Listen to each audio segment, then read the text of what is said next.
लक्षे काय करून राहिली तू? अहो आई, तांदूळ निवडत हाव. आणि काऊन अशी बसून नाही म्हणायची तू? अहो आई, आता का नाही मला ह्या वेदना सहन नाही होऊन राहिल्या. आणि कोणत्या वेदना सहन नाही होत आहे तुले? काय लेकराले जन्माला घालायची काय तुले जड होते का मनाचं? आता मी दुसरं लेकरू होऊ देणार नाही म्हणतोय आई. मला वेदना सहन नाही होत आहे. हे तुले ज्या या 5-5 पोरी झाल्या, या काय आपला वंश चालवणार आहे का? आपल्या घराण्याचं नाव मोठं करणार आहे का या पोरी?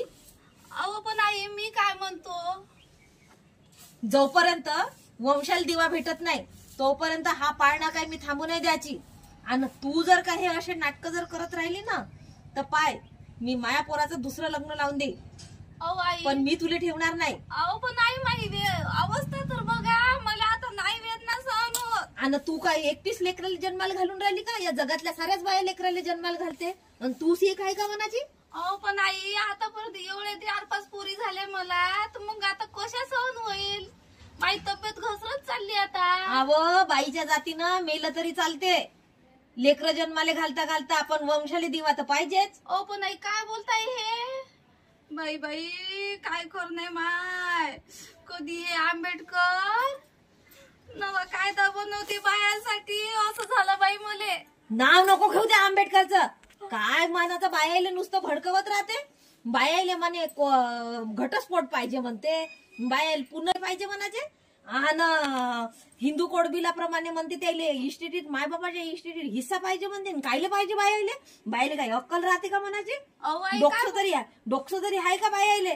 बायाची अक्कल सारी घुटण्यात. अहो पण आई, ते आंबेडकर आपल्या सगळ्या बायाच्याच हितासाठी करत काही नाही, आपल्या शास्त्रातच बरोबर लिहिलेलं आहे. बायाला कुठले अधिकारच नाही पाहिजे.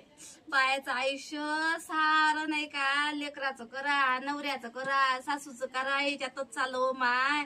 पण आंबेडकरांनी कायदा केला तर माया तर लयच बाई साऱ्या बायाचं हिताचं होईल म्हण तुम्ही. काय त्या आंबेडकराचं गुणगान गात राहते का दिवस रात्र? आंबेडकर साहेब असे, आंबेडकर साहेब तसे, काय करत राहते तिचं तिले माहिती. माया सासूले सांगून काही फायदा नाही. मूल होऊ द्यायचं की नाही हे स्वातंत्र्य प्रत्येक स्त्रीला असलंच पाहिजे. कारण की बाळंतपणाचा आणि गरोदरपणाचा भार हा स्वतः तिच्यावरच असतो. त्यामुळे हे स्वातंत्र्य तिला असलंच पाहिजे. जर एखादी स्त्री आजारी असेल, तिला जर वाटत असेल की मी गर्भधारणा न ठेवावी, तर हा निर्णय तिनं गर्भधारणा ठेवावी की नाही हा निर्णय तिचा असावा. आणि हा निर्णय घेण्यासाठी तिला मुभा असावी. ही तरतूद मी हिंदू कोड बिलामध्ये करत आहे.